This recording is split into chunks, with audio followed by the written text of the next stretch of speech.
In the cold, endless dark of deep space, a single signal began to cry out. It was weak, broken, and full of static, so easy to miss, so easy to ignore. But still, it repeated again and again, as if the sender refused to give up hope. Somewhere on a dying ship, an alien voice whispered, "Please, someone, anyone, we need help." The message traveled past empty star systems, dead planets, and silent dust clouds. It passed through sectors where no living thing had survived for millions of years. It crossed regions where pirates ruled and regions where no government dared to claim authority. It kept going, desperate, alone, and almost forgotten, until it reached them, the humans, the Deathworlders. On the very edge of human-controlled space, in a small listening post built inside a cold asteroid, technician Lyra was falling asleep at her console. It had been a quiet night, too quiet. No traffic, no warnings, not even a lost cargo drone. Only the gentle humming of old machines. Her eyes were closing when her screen flashed bright red. Incoming signal, unknown source, level 4 priority. Lyra blinked hard and sat up straight. Unknown priority signals were rare, extremely rare. Most were simple distress beacons from lost miners or damaged shuttles. But this one felt different. The signal was long, unstable, and filled with data she had never seen before. "Okay, what are you?" she whispered. She put on her headset and played the audio, static, more static, and then a faint voice. "We are the Vreshi, attacked, hunted, help, please help." Lyra froze. This was no miner, no cargo ship, no pirate. This was a species she had never heard of. The voice returned, weaker this time, like someone was speaking through a broken radio. "We escape coordinates, please someone help us before they find us." Her heart began to beat faster. There was fear in that voice, real fear. Not the fear of losing a ship or supplies, but the fear of extinction. Before she could analyze the message further, her console beeped again. Text packet detected, encoded, unfamiliar language structure. Partial translation available. Lyra opened the translation file. Her eyes widened. The packet used alien symbols mixed with distorted formatting. But right in the very center, in clear English letters, was a single human word. Help. That one word hit her like a punch. Aliens didn't usually know human languages. They didn't send messages in English. And they definitely didn't embed single words inside their communication unless they were trying desperately to make sure someone, anyone, understood. Lyra didn't wait another second. She slammed her emergency button. Sirens echoed through the asteroid base. Within minutes, the listening post commander, Captain Rourke, rushed into the room.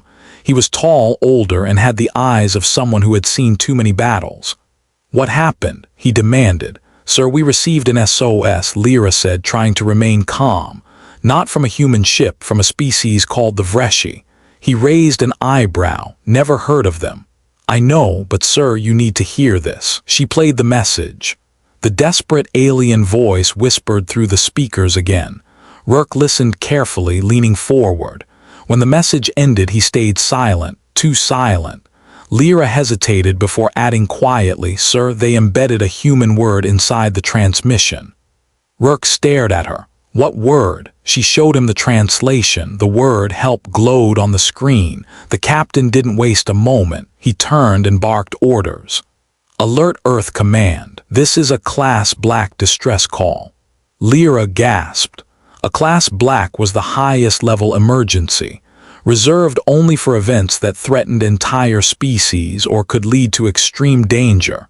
Within seconds, the communication link to Earth activated, connecting directly to the Human Defense Council. Admiral Kane, one of the most respected leaders of the Deathworlder fleet, appeared on the holographic screen. His voice was steady and heavy with authority. "Report." Captain Rourke didn't hesitate. "Admiral, we received a distress signal from an unknown species. They claim they are being hunted. They requested help." And he gestured to Lyra. Lyra took a deep breath. "And they used a human word in the message, sir." Admiral Kane's eyebrows tightened. "Play it." The message played one more time. The Admiral listened without blinking. When it ended, he leaned back in his chair. "How far is the source?" 70 light-years from our nearest fleet, sir," Rourke replied. "In uncharted space." "That region has no major civilizations," Kane muttered. "No trade routes, no settlements, which means the Vreshi somehow escaped from something dangerous, something that destroyed their world." A long silence followed. Then Kane spoke the words no human admiral ever said lightly. "Prepare a rescue task force. The Deathworlder fleet will respond." Technicians across the listening post gasped.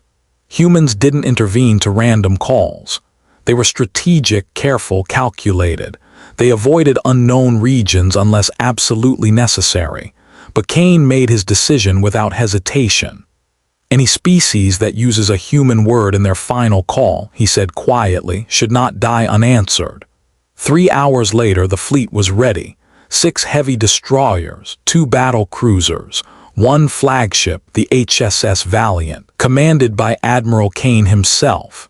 The ships hummed with power, their engines glowing bright blue as they prepared for the jump. Technicians loaded the coordinates of the Vreshi signal into the navigation computers. The fleet moved into formation. Admiral Kane stood on his bridge, watching the stars outside. He looked calm, but everyone could feel the tension. Commander Elise, his second-in-command, approached. "Sir, may I ask something?" "Go ahead." "Why us? Why respond to an unknown species? Many would say it's not our problem." Kane smiled slightly, a calm, deadly smile, the kind only a Deathworlder could give.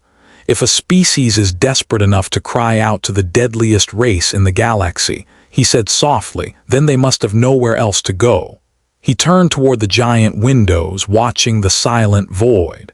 "And if that message really reached us, maybe we were the only ones meant to answer."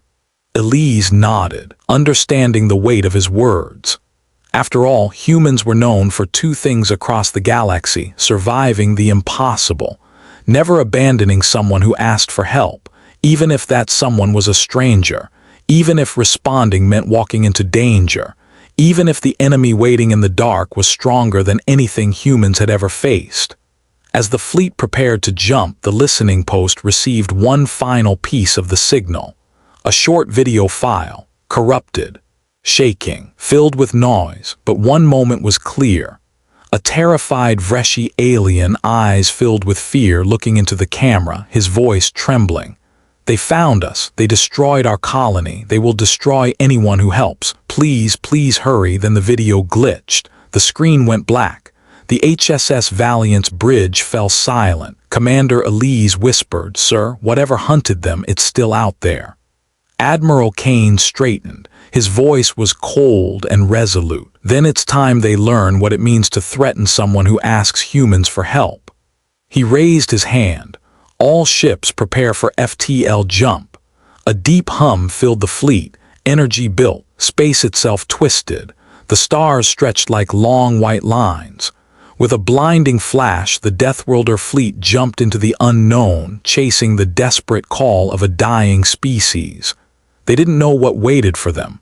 They didn't know if they were heading into an ambush. They didn't know if they were already too late. But they were humans. They were Deathworlders. And when they received an SOS, no matter how far, how strange, or how dangerous, there was only one answer: they came. And something in the dark was waiting for them. The first shot from the Kraghar war carriers streaked across space like a burning red spear. It crashed into a human destroyer's shields, shaking the entire ship and lighting up the dark sky with a violent explosion. Alarms instantly rang across the fleet. Shields holding at 80%.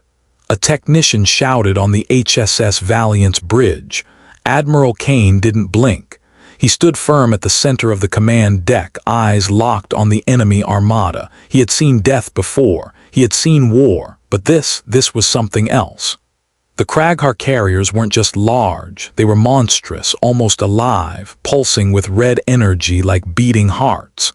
Commander Elise stood beside him, knuckles white. "Sir, they're targeting civilian shelters," she said. They're not even aiming at our ships, they just want to destroy whatever is left." Kane's jaw tightened. "Not today." He raised his hand. "All ships deploy counter-fire." The human fleet unleashed a storm of blue and white beams. Railgun slugs shot across the blackness, leaving glowing trails.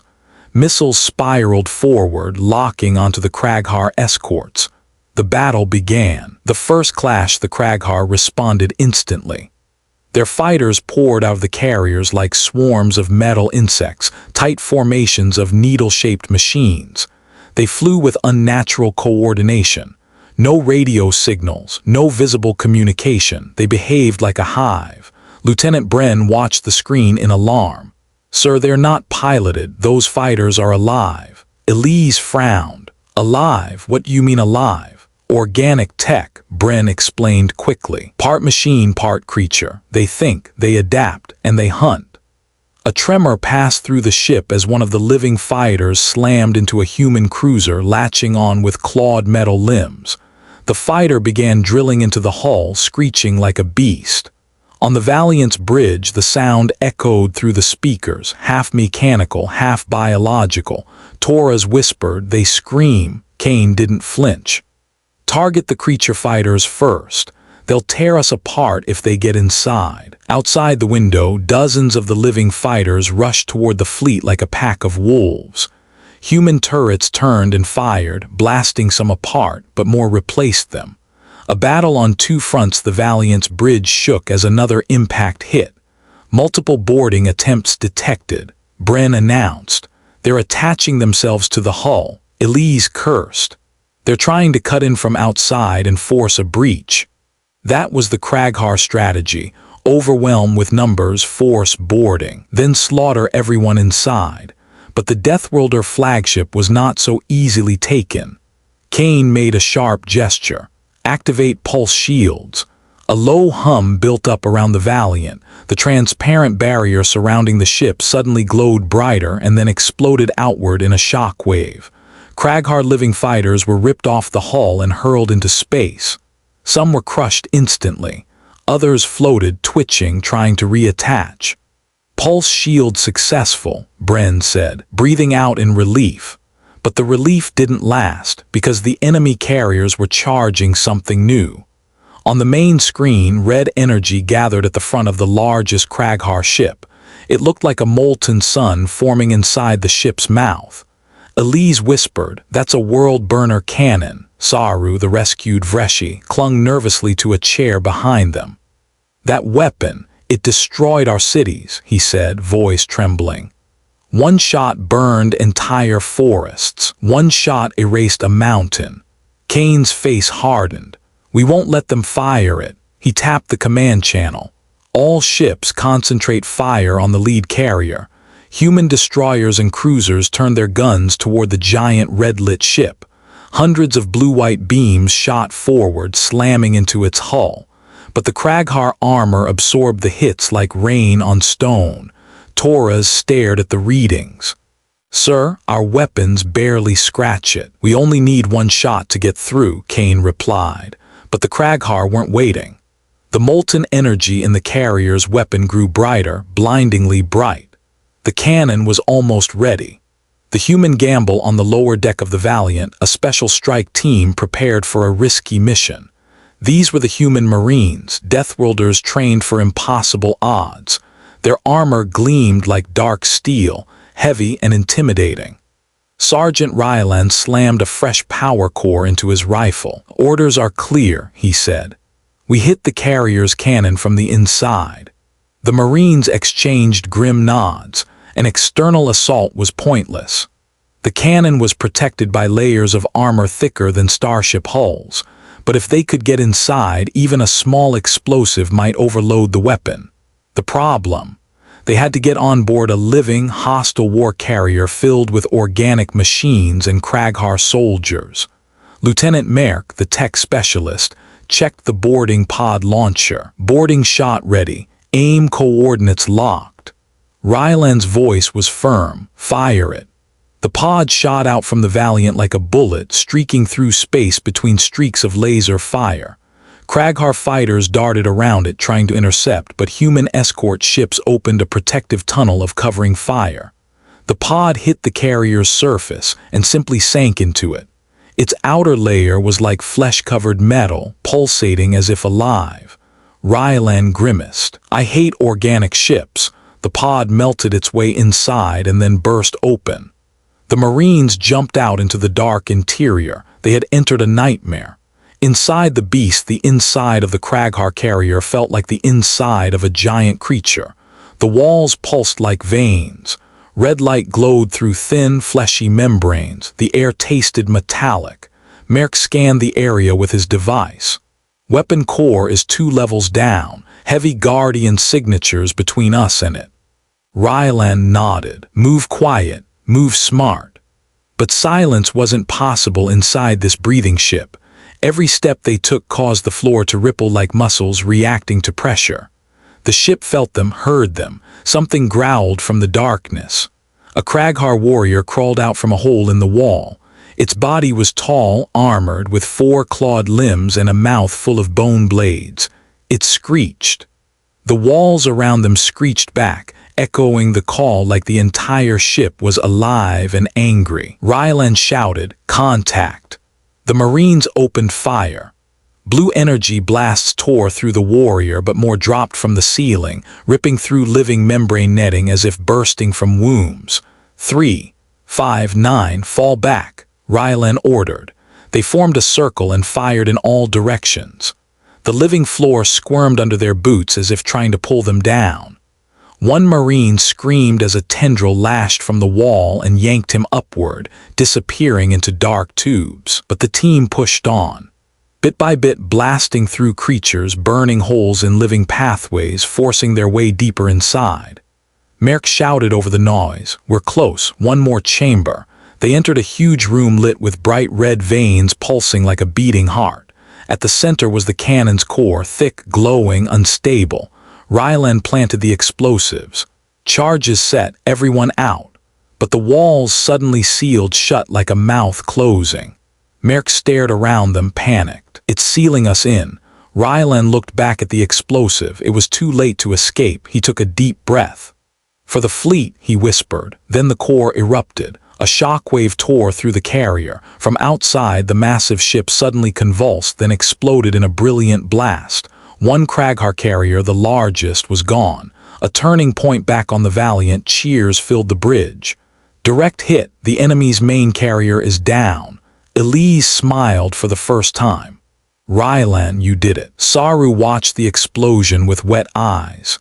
"Your people, they die to save others." Kane nodded quietly. "That is what humans do." But the battle wasn't over. The remaining carriers roared in fury. "The others are charging their main cannons," Bren shouted. Multiple aimed at the planet. Kane's voice turned cold and sharp. "Then we stop them." And with that, the humans prepared for the next strike, because the real battle had just begun. The explosion of the Kraghar supercarrier lit up space like a newborn star. Debris floated everywhere, glowing red as it cooled. For a brief moment, the battlefield fell silent. The Deathworlder fleet had done the impossible. They destroyed a living warship built to wipe out planets. But victory lasted only seconds. As the light faded, the remaining Kraghar carriers let out a roar, not a mechanical signal, not radio interference, but a real, living roar that shook the human ships with vibration. Lieutenant Bren's console flickered. "Admiral, the Kraghar carriers are linking minds." Commander Elise looked at him sharply. "Linking minds, how?" "The carriers are communicating through bioneural waves. They are angry, very angry." On the view screen, the red glow across the enemy fleet intensified. The carriers' surfaces pulsed, veins flashing with brighter crimson, and thousands of living fighters swarmed out like enraged hornets. Saru, sitting weakly behind the command chairs, buried his face in his hands.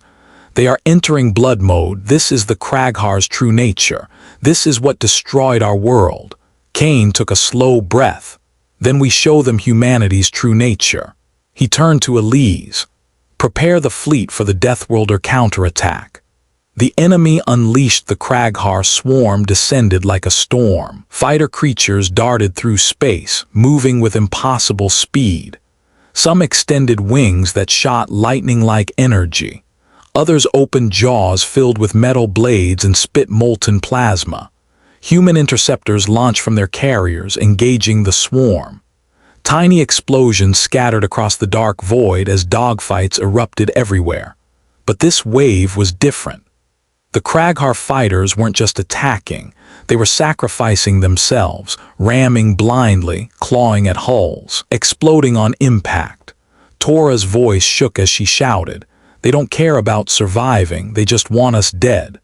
The human fleet pulled into a tight defensive formation, shields interlocking, turrets firing in synchronized bursts. Still, breaches began to appear. A valiant escort cruiser came under heavy attack. Living fighters latched onto its hull, stabbing through armor, injecting corrosive acid. On the bridge, flames burst from shattered consoles. Kane watched the readings. "They are going to lose that ship." Elise answered quietly, "Unless we hit back harder." "Then we do," Kane said. Deathworlder mode activated. Every human ship carried an emergency system rarely used. A system built for battles that should be unwinnable. Deathworlder combat protocol. Kane gave the order. All ships activate Deathworlder mode. A deep hum filled the fleet. Lights dimmed. Engines flared hotter. Weapons turned brighter. Shields thickened with a shimmering dark blue layer. Every human ship seemed to transform, less like a machine and more like a predator baring its teeth. The Kraghar fighters sensed the shift and hesitated. Their movements became erratic. Their roars turned confused. Bren announced, "Weapon output increased by 80%, heat levels rising but stable." Tora's added, "Adrenaline stims released for marine units, boarding defenses at full power." Elise smiled sharply. "Now it's our turn, or strike." The Blade Wall. The Deathworlder fleet executed the first attack maneuver, the Blade Wall.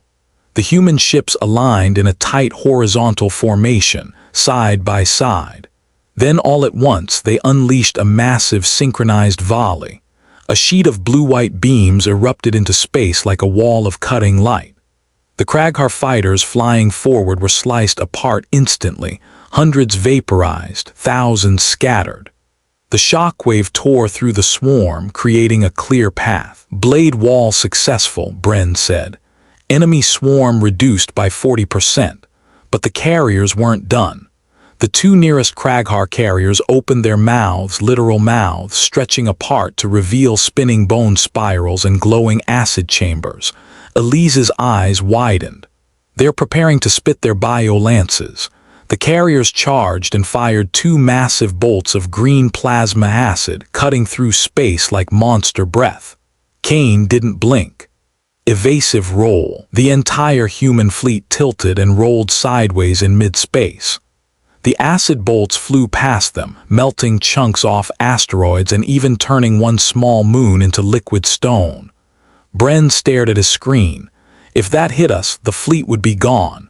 Kane nodded. "That's why it didn't." Second strike. The Spear of Earth human destroyers flanked a Kraghar carrier, moving fast like wolves circling a wounded predator. Kane issued the next order, spear formation. Target the carrier's spinal core. 3 human ships charged forward, their engines blazing.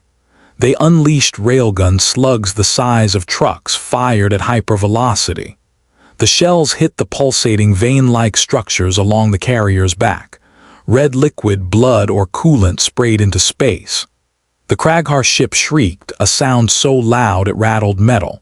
Elise whispered, "They feel pain. That means they can be killed," Kane replied.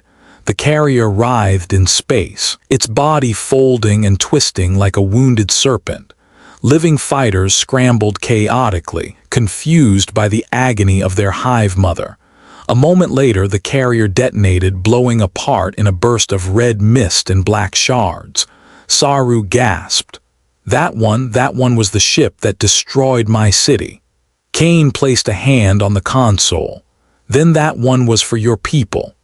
The cost of war but victory came with a heavy price. A human frigate called the HSS Marlin was hit by a Kraghar death spike. The massive spike pierced straight through its hull. The frigate spun out of control, leaking oxygen, lights dying. "Marlin is losing power," Torres shouted. "We're losing them." Elise slammed her fist against the console. "We can't save it." The ship exploded seconds later, scattering its remains across space. The bridge fell silent. Kane closed his eyes briefly. Honor their sacrifice. Keep fighting. The humans continued their counterattack, but every minute cost ships, fighters, and lives. The Kraghar, even wounded, fought with wild ferocity. Their hive minds linked tighter. Their carriers pulsed brighter, adapting more with every loss. Bren's voice trembled as he read the data. "Sir, the Kraghar are evolving. Their hulls are regenerating faster. Their fighters are growing stronger." Saru covered his mouth, shaking. "This is what happened to us. We fought until we had nothing left. And still they evolved. Still they hunted." Kane turned toward him. "But this time you have us." Third strike. Into the fire, the largest remaining Kraghar carrier opened a new weapon, something humans hadn't seen yet. It peeled open its outer shell, revealing a glowing mass of crystal-like organs. Energy pulsed through them in violent waves. Elise stared in horror. That's a reality pulse organ." Bren explained quickly. "That thing doesn't fire energy. It distorts space itself." Torres whispered, "If it goes off, it could tear our ships apart inside out." Kane's voice snapped through the panic. "Then we destroy it before it fires." He pointed forward. "Valiant full charge, get us close." Elise's jaw dropped. "Close, sir, that is suicide." Kane shook his head. "It's strategy." The Valiant surged forward, engines burning white-hot. Kraghar fighters tried to block the path, but human gunships and interceptors cleared a corridor. The Valiant entered the range where the slightest wrong move could mean instant destruction. "Fire the main cannon," Kane ordered. The Valiant's forward gun gathered power, more power than it was ever built to hold. The ship trembled dangerously. Torres shouted, "Sir, we're overloading." "Hold it," Kane said calmly. The cannon launched a beam so bright the crew had to shield their eyes. It pierced through the reality pulse organ, and the entire carrier convulsed. Space around it warped, twisted, bent. Then the carrier imploded silently, collapsing into itself and vanishing. The Valiant shook violently but stayed intact. Elise exhaled in a shudder. "That was too close." Kane nodded, "But it worked." The battle turns with 3 carriers destroyed and the swarm thinning. The Kraghar finally hesitated. Their movements grew uncertain. Their roars dimmed. For the first time, Hive felt fear. Saru watched the enemy retreat slightly. They're scared of you." Kane didn't smile. He only looked at the remaining carriers. "They should be." He raised his voice. "All ships push forward." The human fleet moved like a storm, destroyers firing in rapid volleys, fighters weaving between Kraghar wings, cruisers blasting apart enemy platforms. One Kraghar carrier tried to flee. A human cruiser rammed it with full force. Another carrier opened a breach. Human marines boarded it with fury. The Kraghar war machine began to break, piece by piece, ship by ship, all because humanity refused to step back. The Deathworlders turned an impossible battle into a path toward victory. But the final horror awaits as the last few Kraghar carriers struggled to regroup. Bren's face turned white. "Admiral, we have a new reading." Kane lifted an eyebrow. "What kind of reading?" Bren swallowed hard. "A superstructure. Massive. Larger than any carrier, approaching from deep space." The screen displayed a red dot far away. It moved slowly. But while moving, its presence distorted sensors. Elise whispered, "What is that?" Saru collapsed into a chair. No, that is their queenship, the Hive Mother. The planet Eater the humans had beaten the Kraghar fleet. But now the true monster was coming. And Part 5 would decide the fate of all. The battlefield, once filled with chaos and fire, grew strangely quiet. Debris from destroyed Kraghar carriers floated like frozen ashes in the void. Human ships flickered with damage, shields cracked, engines hissing but still standing. And then the sensors screamed. A shadow appeared at the edge of the system.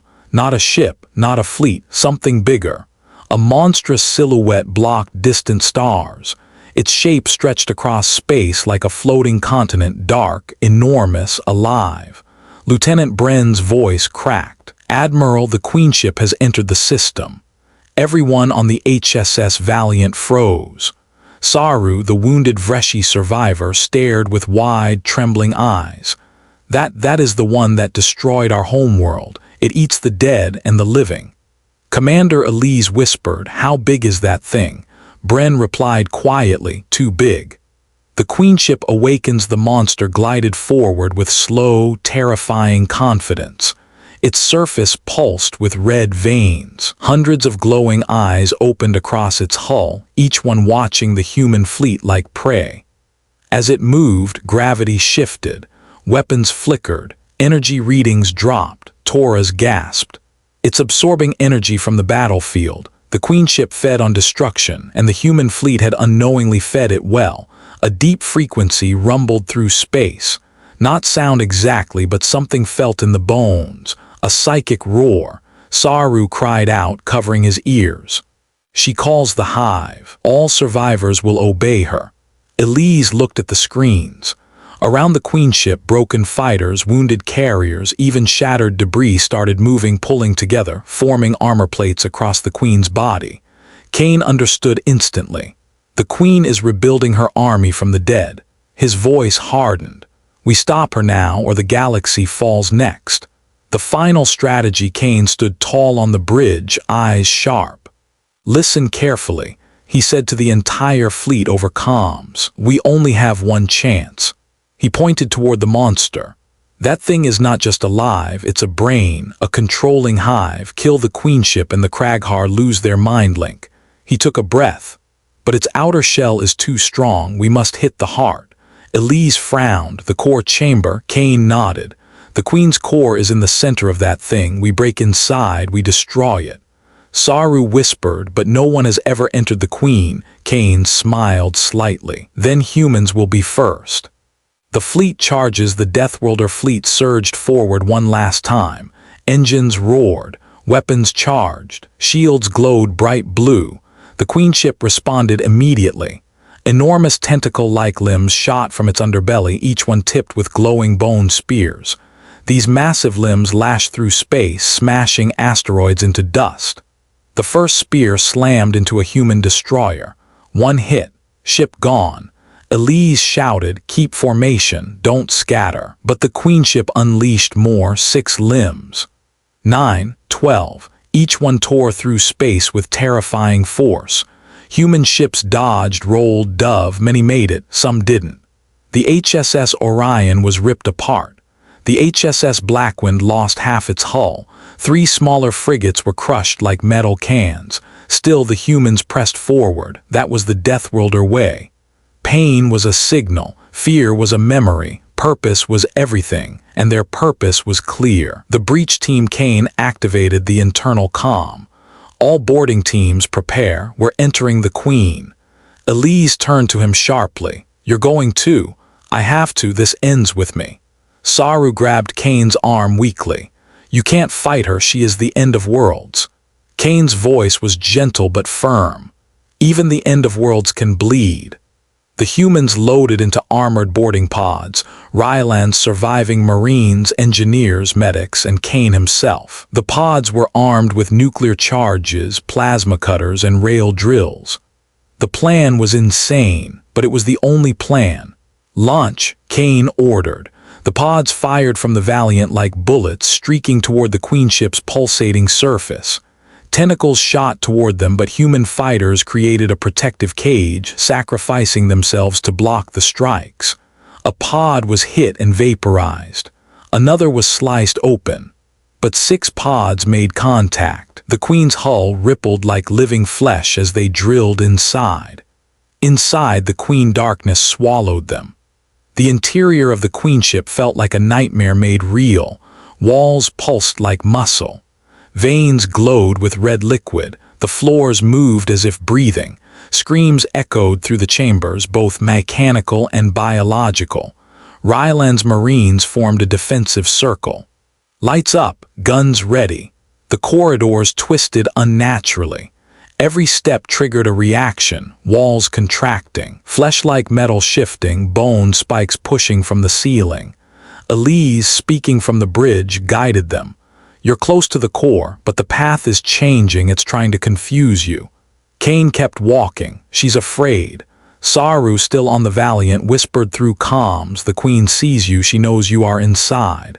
The walls suddenly shrieked, not sound, psychic pain. You heard her by entering, Saru said. She feels you like thorns. Kane smirked. Good, but then they heard it. A deep, endless growl. Large shapes unfurled from the darkness, Kraghar elites. Massive, four-armed warriors with bone armor thicker than tanks, eyes glowing red and claws sharp as energy blades. Ryland raised his weapon. Contact, defend. The fight erupted instantly. Blasts lit the chamber. Claws clashed with steel. Humans fought with ferocity, but the Kraghar elites were monstrous. One Marine was thrown across the room, armor crushed. Another was skewered by a bone blade. Still, the humans pushed forward. Death didn't stop them. Fear didn't slow them. They were Deathworlders, the apex of survivors. Kane himself shot one elite through the skull, then crushed another with a powered gauntlet. Forward, he shouted. To the core. The heart of the hive, they entered the final chamber. The Queen's core pulsed like a gigantic heart made of dark crystal and living tissue. Every beat sent psychic waves through the ship. The core spoke not in words but straight into their minds. Leave, human, die. The Marines staggered, some screamed. The Queen's presence was crushing. Saru cried out through comms, the Queen is inside your minds. Kane forced himself to stand straight. He shouted over the psychic pressure. Plant the charges. Merk, the surviving tech officer, crawled forward, wiring the explosives around the base of the core, but the Queen reacted. Red energy surged. The walls closed in. Bone spikes shot from the floor. Fresh Kraghar warriors burst through the walls like insects from eggs. Ryland yelled, cover Merk. The Marines formed a desperate shield line, guns blazing, armor cracking, blood spilling.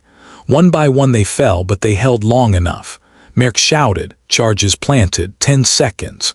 Kane stepped between Merk and the Queen, firing non-stop. Ryland, bleeding heavily, tackled a Kraghar elite and shouted his last words, for Earth. The timer hit 0. Kane grabbed Merk and hit the extraction beacon. Valiant, pull us out. The teleport beam locked on just as the charges exploded. The Queen falls outside, the Queenship convulsed violently. Red energy burst through cracks in its hull. The monster screamed, a dying roar that shook the stars. Then it collapsed in on itself, a gigantic implosion of flesh, bone, and corrupted space. The hive went silent. Every Kraghar fighter in the system fell dead. Every tentacle drifted lifeless. Every glow faded. The Queen was gone. The swarm died with her. The aftermath, Kane and Merk reappeared on the Valiant, collapsing on the floor, covered in burns and blood. Elise ran forward. You did it, you actually did it. Saru fell to his knees, tears streaming. My people, you saved us, you saved what's left of us. Kane smiled weakly. Humans don't ignore a call for help. He stood shaky but proud.